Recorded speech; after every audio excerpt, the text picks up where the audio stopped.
52 আর 24 করে ফেললেন, একাকারে পোস্টার করে ফেললেন, 71টা আপনি বাদ দিয়ে দিলেন। 71টা আপনাকে কি কামড়াইছে নাকি?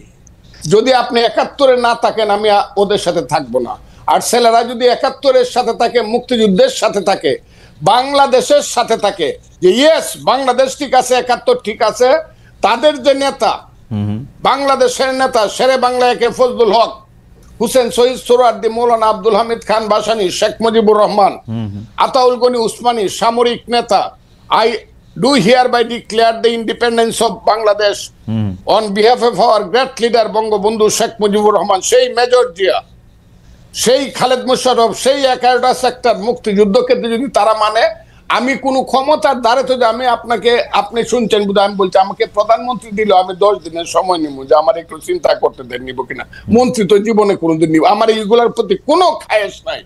তারা যদি এইটা মানে, ওই ছেলেরা দেশ চালাক তাদের নীতিগত ভাবে, কিন্তু মুক্তিযুদ্ধ না মানলে আমি যেই না মানবে তাদের বিরুদ্ধে থাকবো। ফজলু ভাই, আমি খালি ওদের ডিফেন্সে আমি বলতে চাই যে আজকে আমি দেখলাম যে সংস্কৃতি উপদেষ্টা ওই যে 71, 25 মানে 52 পরেই 52 পরে 24 এরকম 71 বাদ দিয়া কিনা, ওইখানে আমি দেখলাম যে পোস্টারের থিমের মধ্যে 71 আছে আসলে, কিন্তু যেটা সামনে কম আসছে, মানে এটা আছে 1 আর 2 হলো আমি 71 যার কম আছে, বাপের নামটা যার ছোট করে লেখে, শাসার নামটা বড় করে লেখে না, কিন্তু সে সুসন্তান না।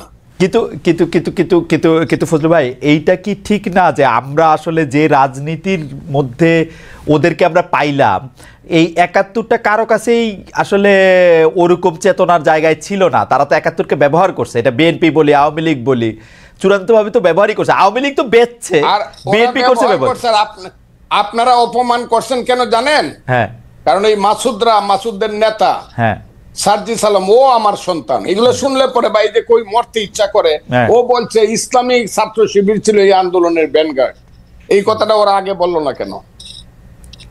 এই কথাটা বলতো তারা না। কিন্তু ফজলু ভাই, আমি জাস্ট বেনিফিট দেওয়ার জন্য ওই ইসলামিক ছাত্র শিবির অনুষ্ঠানে গিয়া বলছে ইসলামিক ছাত্র শিবির আমাদেরকে সাহায্য করছে না, ও শহীদ মিনারে বলছে, ওদের মিটিং এ বলছে, সার্জিস নিজেদের মিটিং এ বলছে, ইসলামী ছাত্র শিবিরের মিটিং এ না। না, আমার তো ধারণা ছিল ইসলামী ছাত্র শিবিরের মিটিং এ বলছে।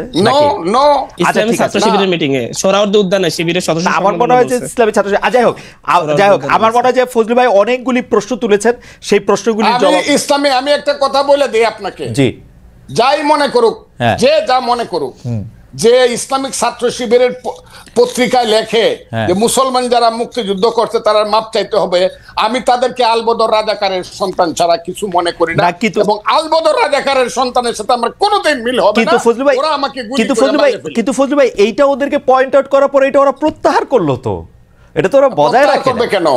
ওদের যে স্বভাবের পরিবর্তন হয় নাই, চরিত্রের পরিবর্তন হয় নাই, এরা যে 71 সনে রয়ে গেছে এটা প্রমাণ করলো। ওকে, আমি ফজলু ভাই অনেকগুলি প্রশ্ন অবতারণা করেছেন, আমি জনাব আব্দুল হান্নান মাসুদের কাছে ও কিছু বিষয় নিয়ে একটু জানতে চাইবো, তবে তার আগে দর্শকদের কাছে জানতে চাইছিলাম যে দর্শকদের কাছে আমরা একটা প্রশ্ন করেছিলাম যে ছাত্ররা দল গঠন করবে, সম্প্রতি বিদেশি সংবাদ মাধ্যমে জানিয়েছেন প্রধান উপদেষ্টা মোহাম্মদ ইউনূস, এতে অন্তর্বর্তী সরকারের নিরপেক্ষতা কমবে বলে মনে করেন কিনা?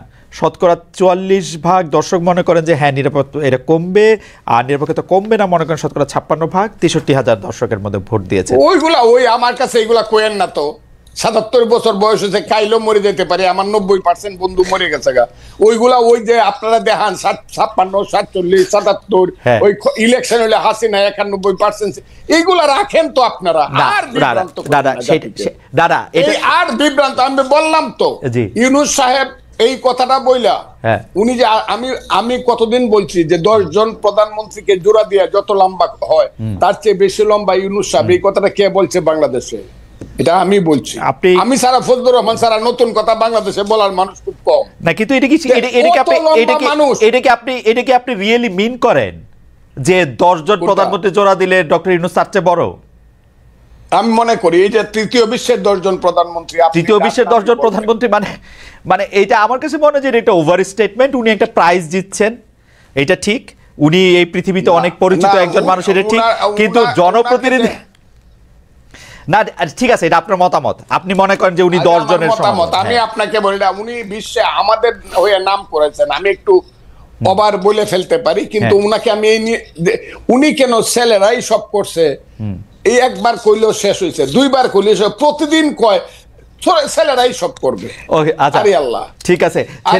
না না, এইখানে ছেলেরা সব করেন, ওনারা বলছে, উনি বলছে ছাত্ররা দল গঠন করবে, এইটা আসলে তার নিরপেক্ষতা। আপনি তো প্রশ্নটা শুনেন নাই মনে হয় ফজলু ভাই। ফজলু ভাই, উনি প্রশ্নটা নিরপেক্ষতা হারাইছে। হ্যাঁ, বেশিরভাগ বললাম এই কথা বলে, বেশিরভাগ লোক মানে 44 ভাগ লোক 63,000-এর মধ্যে বলছে উনি নিরপেক্ষতা হারাইছে, এই কথা বললেন। এটা আপনি বলেন, আমি মনে করি শুভবুদ্ধি সম্পন্ন যারা চেতনা সম্পন্ন লোক বেশিরভাগই মনে করবে যে এই কথাটা ওনার ঠিক হয় না, কেন বলবেন? ঠিক আছে, জনাব আব্দুল হান্নান মাসুদ স্পেসিফিকলি প্রশ্ন করেছেন, এবং এটি আসলে ফজলু ভাই অনেকদিন ধরে বলে আসছেন, যারা স্বাধীনতার চেতনার সাথে নাই, যারা 1971 সালকে অপমান করতে চায়, যারা বিভিন্ন জায়গায় বিভিন্ন বিষয় দেখতে চায়, তাদের সাথে উনি নাই। আপনার একটু কথা আমরা শুনতে চাই জনাব আব্দুল হান্নান মাসুদ। না, ফজলু ভাই অনেক সুন্দর কথা বলেন। মুক্তিযুদ্ধের যে আকাঙ্ক্ষা সেটাকে আমরাও ধারণ করি, লালন করি। তো ওনারা আমাদের বাবার বয়সী। আমি ভাইয়ের কথা যখন শুনছিলাম তখন আমি আমার জাতীয় আইডি কার্ডের কথা মনে পড়লো, যে সেখানে আমার নামটা একটু মোটা অক্ষরে লেখা, আমার বাবা আর মায়ের নামটা একটু ছোট অক্ষরে লেখা। আর হচ্ছে যখন আমি একটু বড় হয়েছি, আমার বাবা মা আমাকে নিয়ে গর্বই করে যে আমার ছেলে এটা হয়েছে, ছেলের পরিচয়টা দিতে ভালো বেশি পছন্দ করে। সুতরাং সেই ক্ষেত্রে আমি তো ভাবছিলাম যে ফজলু ভাইয়েরাও আমাদের সন্তানদের পরিচয় দিতে একটু গর্ববোধ করবে বেশি, যে হচ্ছে না ছেলেদের নামটা একটু বড়। ঠিক আছে, আমরা সন্তানদের গর্বই বোধ করি। আপনি 71-এর বিষয়টা হচ্ছে, আমরা 71-কে নিয়ে সেই আমরা আমাদের 3রা আগস্ট, 4টা আগস্ট, 5ই আগস্ট যখন আমরা হচ্ছে আপনার চ্যানেল 24 আমরা বসেছিলাম, সেখানে আমরা বলেছি যে 47 হচ্ছে আমাদের আজাদি, 71 আমাদের মুক্তি, 24 আমাদের অস্তিত্ব। আমরা 47-এ ব্রিটিশদের থেকে আজাদি পেয়েছি, 71-এ এসে পাকিস্তানি শোষকদের কাছ থেকে মুক্তি পেয়েছি, 24-এ আমরা ভারতীয় যে আগ্রাসন সেটা থেকে নিজেদের অস্তিত্ব রক্ষা করেছি। জনাব মাসুদ, আমাদের কাছে কোনোটাই মূল্যহীন নয়। জি জনাব মাসুদ, ছোট করে একটু জানতে চাই, মূল্যহীন কোনোটাই নয় সেটা তো অবশ্যই, কিন্তু মানে আপনাদের কাছে তিনটাই একই রকম, তাই তো? না, আমাদের কাছে তিনটাকেই আমরা একই, হ্যাঁ আমরা তিনটাকে একই রকম মনে করি। তবে হচ্ছে 24 সবচেয়ে বেশি ভালো, 24 অবশ্যই বেশি। 71-এর গুরুত্ব না সেটা বলছি না, 71-এর গুরুত্ব সবচাইতে বেশি, কারণ এখানে অনেক বেশি মানুষকে জীবন দিতে হয়েছে, দীর্ঘ একটি লড়াই হয়েছে যে কোনো কিছুর চাইতে।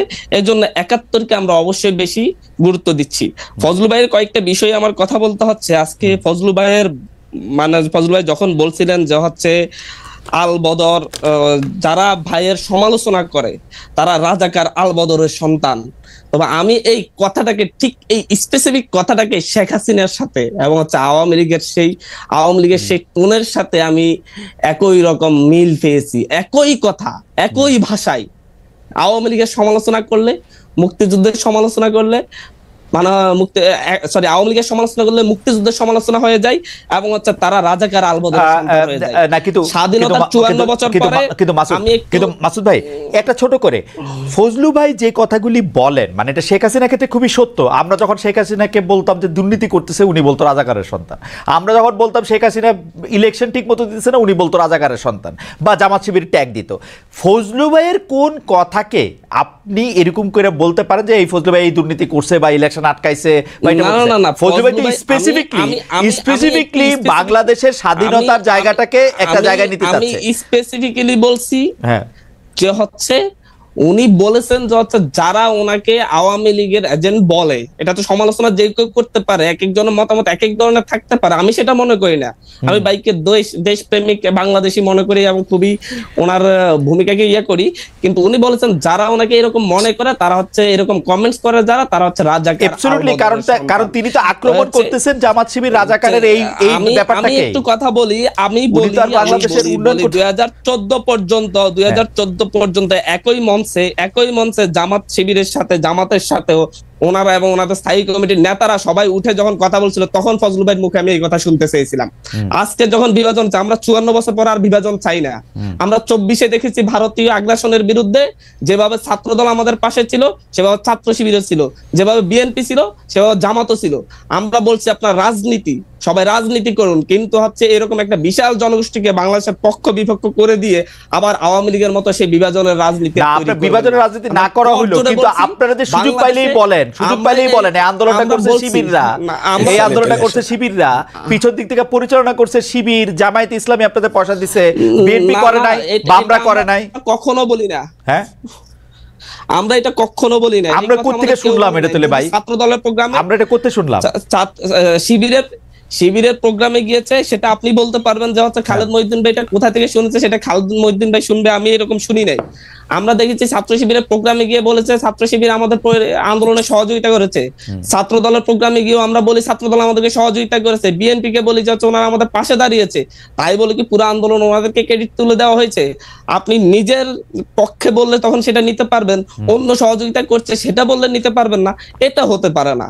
আমরা কট জুড়ে আমাদের অগ্রজদেরকে বলবো, আমাদের যারা হচ্ছে দীর্ঘ সময় ধরে সংগ্রাম করেছে তাদেরকে বলবো, আপনারা আগামীর বাংলাদেশে ডান বাম ধর্ম বর্ণ এবং হচ্ছে রাজনৈতিক দল বেঁধে জাতীয় স্বার্থের ক্ষেত্রে কোনো বাংলাদেশ বিরোধী কোনো ধরনের বড় একটা অবস্থান তৈরি করবে না, বিভাজন তৈরি করবে না। এই একটা বিভাজনের কারণেই, এরকম একটি বিভাজিত জাতিসত্তা তৈরি করেই আওয়ামী লীগ 16 বছর এই দেশকে শাসন করেছে, শোষণ করেছে এবং বাংলাদেশের মসনদে বসেই শেখ হাসিনা ভারতীয় সকল এজেন্ডা বাস্তবায়ন করেছে। যদি তখনও যদি এই ধরনের বিভাজনের বিরুদ্ধে সকলে বুড়ো আঙ্গুল দেখাতো, তাহলে এটা সম্ভব হতো না। আমরা এই জন্য বিভাজনের বিরুদ্ধে, আপনারা কি বিভাজনের বিরুদ্ধে অবস্থান নিয়েছেন? অবশ্যই আমরা বিভাজনের বিরুদ্ধে অবস্থান নিচ্ছি। আমরা বলি জাতীয় স্বার্থে কিরকম মনে করেন তো? ধরেন ধরেন ধরেন আপনারা কি বিভাজনের বিরুদ্ধে অবস্থান নিয়েছেন? মানে আমি প্রশ্নটা কেন করলাম, ধরেন এখন কি এরকম মনে হয় 71 মুক্তিযুদ্ধ চেতনা বললেই আপনারা গাজি গাজি বলে ঝাঁপায় পড়বেন? অনেকে বলছেন এরকম যে এই বাংলাদেশে এখন 71-এর কথা বলা যায় না, এখন মুক্তিযুদ্ধের কথা বলা যায় না, এখন এটার কথা বলা যায় না। আপনারাও বলেন না কিন্তু খুব বেশি। মানে মাহফুজ আলম সাহেব বহুদিন পরে একটা স্ট্যাটাস দিয়েছেন যে মুক্তিযুদ্ধ আমাদের প্রাণের দাবি, জানের দাবি। তার আগ পর্যন্ত কিন্তু মানে আমি জানি না, মানে আপনি বলেন আপনারা কি বিভিন্ন বক্তৃতা গিয়ে আমরা প্রত্যেকটা বক্তব্যে মুক্তিযুদ্ধের কথা বলি, মুক্তিযুদ্ধের সম্মানের কথা বলি। আপনি আমার প্রতিটি টকশো দেখবেন, আমাদের ভাইদের টকশো দেখবেন, যারা যেখানে বক্তব্য রাখছে। মাহফুজ আলম এমনকি যখন লক্ষ্মীপুর গিয়েছে সেখানেও একই কথা বলেছে, বাংলাদেশে রাজনীতি করবে একমাত্র বাংলাদেশ পন্থীরাই, যারা বাংলাদেশকে ভালোবাসবে, বাংলাদেশের জন্য লড়াই করবে, অন্য কোনো দেশকে সার্ভ করবে না। সুতরাং হচ্ছে এর বাইরে আর বড় কোনো কথা থাকতে পারে না। আমরা এখানে একতার কথা বলি, একটা জাতীয় স্বার্থে একতার কথা বলি। বিভাজন থেকে, যে বিভাজন শেখ হাসিনা মুক্তিযুদ্ধের পক্ষ বিপক্ষ বলে তৈরি করেছিল, স্বাধীনতার 54 বছর পরে আজকে, ভাই আমাকে 1 মিনিট বলতে দিবেন, স্বাধীনতার 54 বছরে পরে আজকে আইসা বা রাজাকারের সন্তান, আলবদরের সন্তান স্বাধীনতার পক্ষ বিপক্ষ বলে বিভাজনের আর কোনো সুযোগ নেই। কারণ আমরা যারা স্বাধীনতার 30 বছর পরে, 25 বছর পরে, 20 বছর পরে জন্ম নিয়েছি, আমাদেরকে সেই একটা রাষ্ট্র উপহার দেওয়া হয়েছে, সেখানে মুক্তিযুদ্ধের পক্ষের শক্তি বলে বলে আমাদেরকে একটা ট্রমা সৃষ্টি করা হয়েছে। মুক্তিযুদ্ধের পক্ষের শক্তি মানে আমি গেস্ট রুমে নির্যাতন করতে পারবো, মুক্তিযুদ্ধের পক্ষের শক্তি মানে আমি ভোট চুরি করতে পারবো, মুক্তিযুদ্ধের পক্ষের শক্তি মানে মাসুদ 1 মিনিট হইছে, 1 মিনিট হইছে। এবার আপনারা এবার মাসুদ একটু 1 মিনিট হইছে। আচ্ছা আর 30 সেকেন্ড, ঠিক আছে। আমরা যখন হচ্ছে দেখেছি যেই প্রতিবাদ করেছে ভোট চুরির বিরুদ্ধে, দুর্নীতির বিরুদ্ধে, তাকেই মুক্তিযুদ্ধের বিপক্ষের শক্তি এবং পাকিস্তানপন্থী বলে ইয়া করা হয়েছে, ট্যাগ দেওয়া হয়েছে। আমরা মনে করি এটা এই প্রজন্মকে ট্রমাটাইজ করে তুলেছে, যে প্রতিবাদ করলে মুক্তিযুদ্ধের বিপক্ষে শক্তি বলা হবে। সামনের দিনে যারা এবার আমি একটু জিজ্ঞেস করি মাসুদ, আমি একটু জিজ্ঞেস করি একটা জিনিস শুধু। এই কথাটা তো আমরা বলতে চাই যে আমরা শেখ হাসিনা বাংলাদেশের স্বাধীনতা, সংবিধান সবকিছুকে, সকল প্রতিষ্ঠানকে ধ্বংস করছে, একক কর্তৃত্ব প্রকাশ করছে এবং বাংলাদেশকে একটা সিওর মতো চালাইতো, একটা কর্পোরেট জায়গার মতো, কারো কথা টথা কিছু শুনতো না। আমরা তো এটা বলতে চাই। শেখ হাসিনা আমাদেরকে কি বলছে খেয়াল করেন, শেখ হাসিনা আমাদেরকে বলছে যে আমি যদি না থাকি তাহলে বাংলাদেশের মধ্যে এরকম মৌলবাদিতা, স্বাধীনতা বিরোধী শক্তি, তাদের উত্থান ঘটবে। আপনারা কি শেখ হাসিনার সেই বক্তব্যকে প্রমাণ করার জন্য উঠা পড়ে লাগছেন? আপনি দেখেন যে এই যে ইসলামী ছাত্র শিবিরের মুখপাত্র হিসাবে একটা কাগজ, সেই কাগজের মধ্যে 1.5 মাস ধরে এটা ছাপা ছিল, কিন্তু যে বাংলাদেশে মুক্তিযুদ্ধরা ভুল করছে, মুসলমানরা বিপদে গেছে, এটা ছাপা ছিল। এটা নিয়ে প্রতিবাদ হওয়ার পর আমি নিজের কানে ইসলামী ছাত্র শিবিরের সেক্রেটারিকে এটাকে জাস্টিফাই করতে শুনছি, বলছে বিভিন্ন ধরনের মত পথকে নাকি এখানে এক করা হয়েছে। আপনি এটাকে কিভাবে ব্যাখ্যা দিবেন? স্বাধীনতার পক্ষের সাথে শেখ হাসিনার, মানে স্বাধীনতা কি শেখ হাসিনার, মানে এটা কেমনে কমো আমি, এটা শেখ হাসিনার নিজস্ব সম্পত্তি, নিজস্ব সম্পত্তি। দেখেন খালেদ মহিউদ্দিন ভাই, স্বাধীনতার পক্ষের শক্তি আর বিপক্ষের শক্তিকে আপনি কিভাবে আপনি কিভাবে সংজ্ঞায়িত করবেন আমি জানি না, কিন্তু আমি সংজ্ঞায়িত করতে গেলে আমি বলবো আহমেদ আফগানি যেটা লিখেছে তাকে সেজন্য শাস্তির মুখোমুখি হওয়া উচিত, এবং এর প্রতিবাদ আমরাও জানিয়েছি। আমরা একই সাথে তাদের যেই মুখপাত্র যে সংবাদ পত্রটি মাসিক, সেটাকে আমরা বলছি সেটার এডিটর, সে তো এটা না পড়ে এটা ছাপাতে পারে না, তাকেও আইনের মুখোমুখি করা উচিত। কিন্তু তাই বলে ছাত্র শিবির করা সকলকেই স্বাধীনতা বিরোধী রাজাকারের সন্তান বলতে আমি প্রস্তুত নই। আমি দেখেছি তাদের মধ্যে, আমি অনেক শিবির সন্তানকে দেখেছি, তাদের মধ্যে যে দেশপ্রেম আছে, যেটা ছাত্রলীগ এতদিন বলে পড়তো তাদের মধ্যে তার ন্যূনতম নেই। কিন্তু পাশাপাশি বাংলাদেশের ছাত্র দল, ছাত্র শিবির প্রত্যেকের মধ্যে আমি দেশপ্রেম দেখেছি। আমি এই দেশপ্রেমকে আমি কোন একজনের লেখার জন্য বা তাদের মুখপাত্রের নেতৃত্বস্থানীয় কয়েকজনের জন্য আমি তাদের সকলকে একই কাতারে রাজাকার। আমি অবশ্যই এই ব্যাপারে জনাব হান্নান মাসুদের সাথে আমি একমত, জনাব হান্নান মাসুদের সাথে একমত। জনাব ফজলুর রহমান, আপনি যদি একটা কোনো কিছু বলেন যে আপনি বড় অভিযোগ আনছিলেন। আপনি এমন জায়গা